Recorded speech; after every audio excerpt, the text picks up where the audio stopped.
নমস্কার বন্ধুরা, মানবীর রান্নাঘরে আপনাদের সবাইকে স্বাগত জানাই।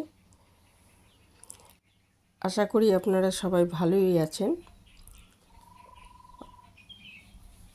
আমি আজকে আবার একটা নতুন রেসিপি নিয়ে চলে এসেছি, ওয়াটারমেলন হালুয়া। তো আসলে এটা পুরো ওয়াটারমেলন দিয়ে নয়, মানে তরমুজ পুরোটা নেব না, শুধু আমরা তরমুজ খাওয়ার জন্য নেওয়ার পর যে অংশগুলো পড়ে থাকে, অর্থাৎ ওই খোসাটা যেটা ফেলে দিই, সেটা দিয়ে আমি হালুয়াটা বানাবো। একটু লাল অংশ লেগে থাকলে অসুবিধা নেই, তো মেন হচ্ছে, আবার না থাকলেও অসুবিধা নেই, মেন হচ্ছে ওই যে সাদা অংশটা, ওটা দিয়ে বানাবো। ওটা তো আমরা ফেলেই দিই, কারণ ওটা খাওয়া যায় না, স্বাদ নেই কোনো। তো সেটা কিন্তু ওটাও কিন্তু আমাদের পুষ্টিগুণ রয়েছে, খুবই উপকারী। এই যে খোসাটা এরকম মোটাভাবে কিন্তু ফেলে দিতে হবে, আমি বোঝানোর জন্য ওটা রেখেছিলাম। এই অংশটাই শুধু নেব, কারণ ওই খোসাটা একটু মোটা করে কাটতে হবে, না হলে একটু শক্ত রয়ে যাবে, শক্ত ভাব রয়ে যাবে।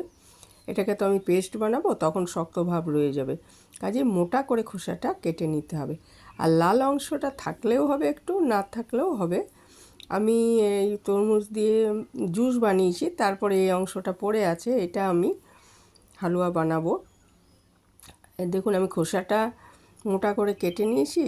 এটা পিলার দিয়েও কাটতে পারেন, আমি বটিতে কেটেছি, একটু মোটা করে কেটেছি, না হলে ওইটা একটু শক্ত থাকে। আর বাকি অংশটা ছোট ছোট টুকরো করে নিয়েছি, এটা আমি গ্রাইন্ডারে পেস্ট করে নেব ভালো করে।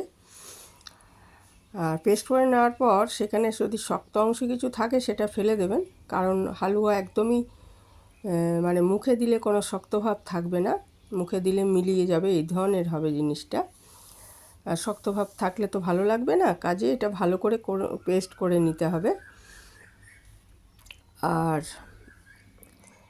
খুবই ভালো হয় খেতে, এবং মানে খুবই উপকারী,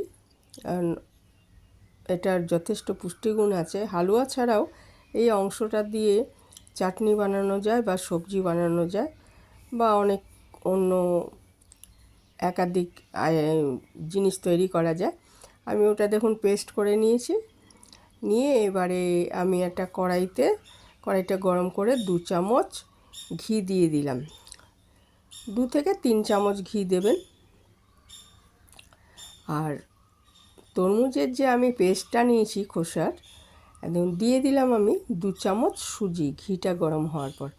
সুজি কিন্তু বেশি দেব না, সুজিটা, আর 1 চামচ দিচ্ছি বেসন। সুজিটা দেওয়া হচ্ছে যাতে তরমুজ তো খুব, মানে ওই যে পেস্টটা করেছি খুব জল বেরিয়ে গেছে, তো ওটা একটু জলটাও টেনে নেবে, সেই জন্য দেওয়া হয়েছে, এবং খেতেও ভালো হবে। আর বেসনটাও তাই, মানে সুন্দর একটা বেসন দিলে একটা সুন্দর গন্ধ বেরোয়, আর স্বাদটা ভালো হবে। কিন্তু সুজি বা বেসন কোনোটাই বেশি দেওয়া যাবে না, কারণ আমরা সুজি বা বেসনের হালুয়া তো বানাচ্ছি না, বানাচ্ছি তরমুজের খোসাটার হালুয়া।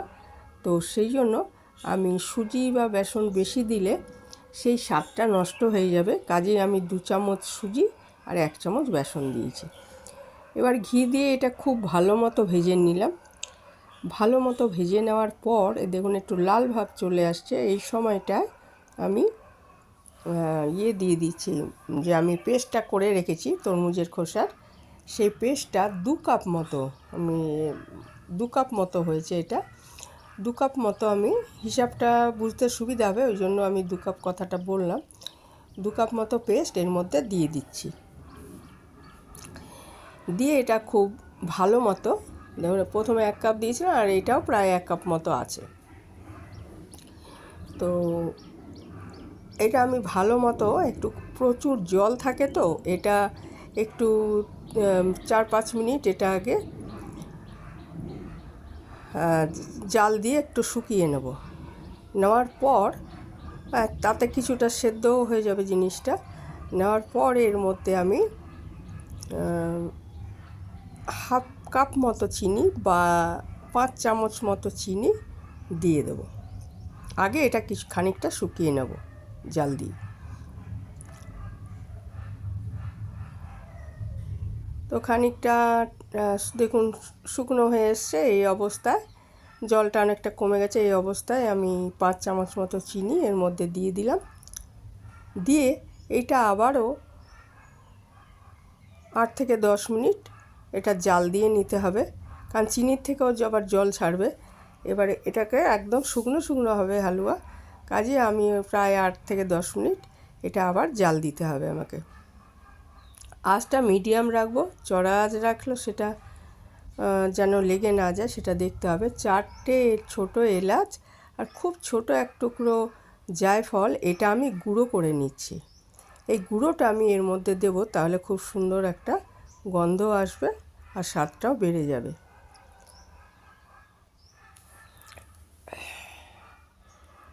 তো এটা একদম দেখুন শুকনো হয়ে এসছে।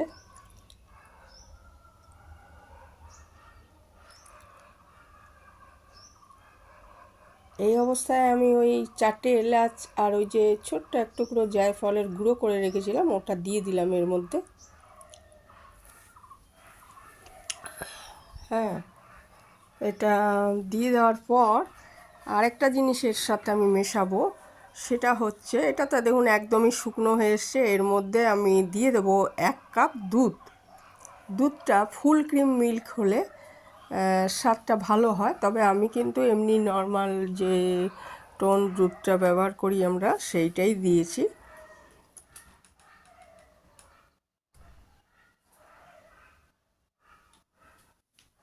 হ্যাঁ, দিয়ে দিলাম 1 কাপ দুধ। তবে এটা অপশনাল, দুধটা দিলে স্বাদটা আরও ভালো হবে। এবার যাদের দুধ সহ্য হয় না তারা এটা স্কিপ করতে পারেন, তারা ওইটাই ভালো করে শুকিয়ে নিলে সেটা হালুয়া তৈরি হয়ে যাবে। আমি এটা 1 কাপ দুধ দিয়ে এটা তৈরি করে নিলাম, পুরো শুকিয়ে নেব।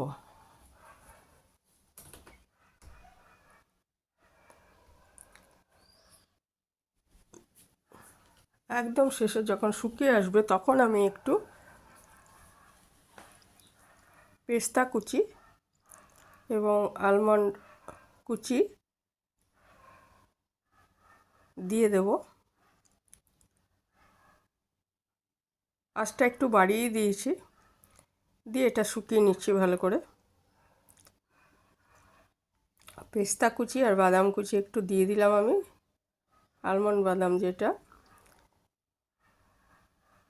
আর পেস্তা কুচি একটু দিয়ে দিলাম।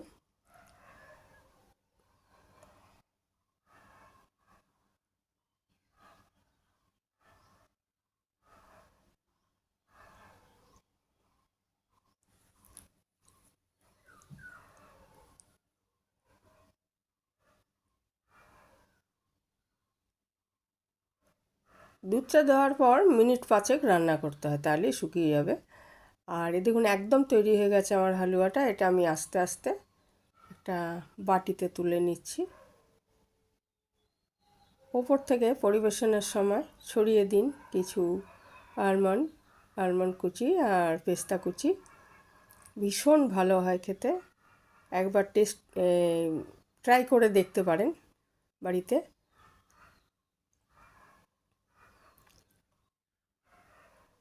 যে ফেলে দিয়ে আমরা সেই জিনিসটার সদ্ব্যবহারও হলো আর খুব ভালো লাগে খেতে।